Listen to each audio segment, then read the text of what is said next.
Learn how to create your own concrete rocks for building rock walls, fire pits, decorative pieces, and more. I have already created the mold box and laid out the rocks.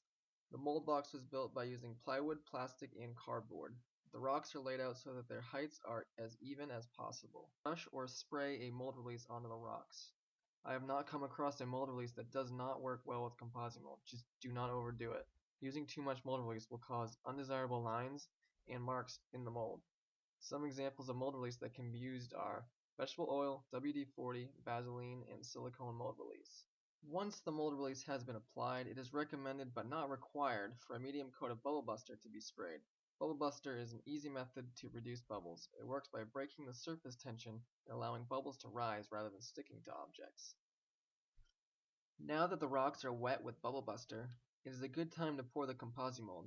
For this project I used a double boiler to melt the Composimold, and I was forced to pour in increments because the double boiler couldn't hold enough material. When pouring in layers, the melted Composimold will melt and fuse into the layer that has already been poured. Be careful when handling Composimold because it will be hot. Gloves should be worn. Once all the Composimold has been poured, it is time to wait for it to solidify. For this mold, I waited overnight before removing the rocks from the mold.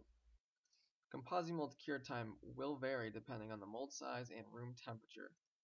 This mold was 75 pounds of Composimold, and the room temperature was 50 to 60 degrees overnight. If your mold box was designed well and sprayed with mold release, it should be easy to remove. Just make sure not to use a mold box that can't be taken apart. The nice thing about Composimold is that it is flexible enough to remove objects without too much struggle, but still strong enough to create concrete rocks. While removing the rocks, I did a lot of trimming to reduce the undercuts. Composimold can be easily trimmed with a knife or scissors. But because Composimold is reusable, the pieces that you cut should be saved and reused when needed. As you can see, Composimold picks up very fine detail. You can also see that I did not clean the rocks very well, but the dirt can be easily brushed away.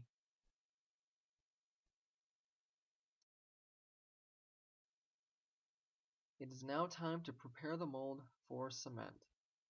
Vegetable oil mold release works great with cement, and a thin, even layer should be applied to the mold. Other mold releases that work well with cement include WD-40, silicone mold release. So what I did here was poured a bunch of mold release in the mold, and now I'm wiping it away to make an even coat. I don't want any pooling because that will affect the cement or concrete mix. Okay, the mold is prepared and ready for concrete. I use ProFinish 5000 by Quikrete because it works great with Composimold and cures fast. Other concrete and cement mixes work as well. Ideally, you want a concrete mix that needs very little water and has a fast cure time. Just make sure it doesn't create too much heat. If it does, keep your mold cold.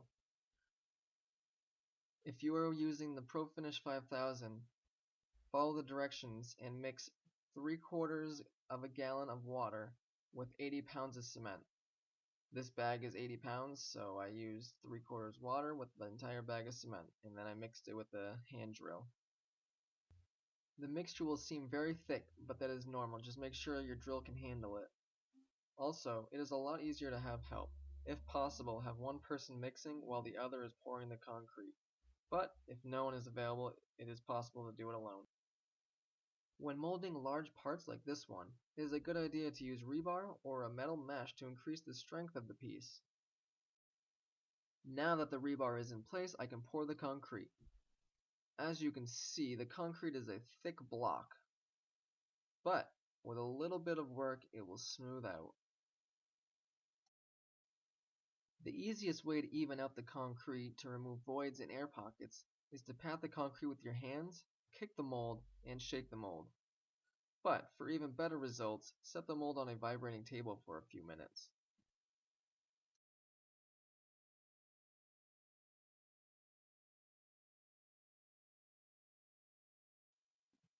The next step after the concrete has been poured and smoothed out is to wait. This piece was removed after 8 hours and looks great.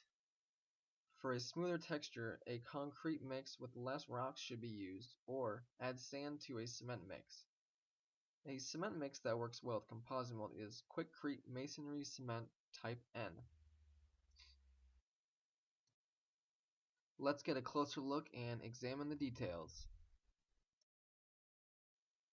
If you have any questions, please leave a comment, or you can email us at info@composimold.com.